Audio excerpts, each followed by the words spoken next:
السلام علیکم جی، یہ جو آپ کو مناظر نظر آ رہے ہیں یہ اسمگلرز کا روٹ ہے بلوچستان میں۔ یہ نالے میں طغیانی آ جانے کی وجہ سے یہ ساری گاڑیاں حادثوں کا شکار ہوئی ہیں، اور بلوچستان میں اسمگلنگ کس طرح سے کی جا رہی ہے، یہ باڑ کاٹی گئی ہے۔ اور یہ آپ اب گاڑیاں دیکھیں، یہ ہزاروں کی تعداد میں یہاں پہ گاڑیاں، یہ فرٹیلائزر، یوریا یا کھاد جسے آپ کہتے ہیں، اس کے بعد چینی، گندم، پیٹرول اور ڈیزل اور ادویات، ڈالرز اور دیگر فارن کرنسیز، اور اس کے بعد 5,000 کے نوٹ جو پاکستانی نوٹ شارٹ ہوتے ہیں، نہیں ملتے آپ کو مارکیٹ میں، وہ اور بے شمار اس طرح کی چیزیں اسمگلنگ کر کے یہاں سے دوسری طرف منتقل کی جاتی ہیں، اور وہاں سے بدلے میں کپڑا، ایرانی پیٹرول اور ڈیزل، یہ آپ دیکھیں یہ ہزاروں کی تعداد میں یہ گاڑیاں، اور یہ روزانہ کی بنیاد پہ یہ دن دہاڑے یہ کام ہوتا ہے۔ یہ باڑ کاٹی گئی ہے، یہ دیکھیں آپ یہاں بھی گاڑیوں کی تعداد کا آپ اندازہ کریں ذرا کہ یہ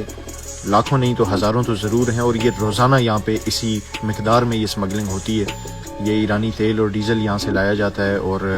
کپڑے جو ہیں وہ لائے جاتے ہیں اسمگل کر کے، نان کسٹم گاڑیاں لائی جاتی ہیں، اس کے علاوہ الیکٹرانکس کے مختلف آئٹمز وہ لائے جاتے ہیں، اور یہاں پاکستان سے جو اس طرف چیزیں جا رہی ہیں تو یہ آپ دیکھیں یہ یوریا اور فرٹیلائزر والی گاڑیاں ہیں، اور یہ کئی ہزار گاڑیاں روزانہ پاکستان سے افغانستان اور ایران اور ساؤتھ ایشیا کی منڈیوں تک جا رہی ہیں۔ اس میں چینی بھی جا رہی ہے، اس میں گندم جا رہی ہے،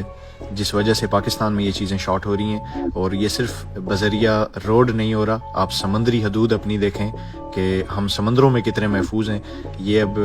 بوٹس کے اوپر بھی اسمگلنگ آپ چیک کر لیں کہ دوسری طرف سے لا کے ایرانی پیٹرول اور ایرانی ڈیزل جو ہے وہ یہاں ڈمپ کیا جاتا ہے، پھر یہاں ہماری طرف سے گاڑیوں میں اس کو منتقل کر کے اور بڑے بڑے شہروں تک یہی اسمگل شدہ فیول پہنچایا جا رہا ہے، جس وجہ سے ہماری فیول کوالٹیز کیا ہیں وہ آپ کی گاڑیوں کے آئے روز کھلتے کام آپ کو خود ہی بتا رہے ہوں گے۔ یہ آپ تعداد چیک کریں، اور آپ کو یہ ویڈیوز کمپائل کر کے دکھانے کا مقصد یہ ہے کہ آپ کو پتہ ہونا چاہیے کہ ہمارے بارڈر کتنے محفوظ ہیں، اور ہمیں جو یہ شارٹیجز آ رہی ہیں گندم کی، چینی کی اور یوریا کی، کھاد جو فرٹیلائزر، ان کے اصل وجوہات ان کی کیا ہیں۔ اور آپ یہ دیکھ لیجئے کہ جب تک یہ اس بڑے پیمانے کے اوپر ہو رہی اسمگلنگ کا سدباب نہیں ہوگا تو تب تک ہماری ان چیزوں کی پرائسز نیچے کیسے آ سکتی ہیں۔ اب اس میں اندازہ کیجئے کہ بینیفیشریز کون ہوں گے جو 65-70 روپے لیٹر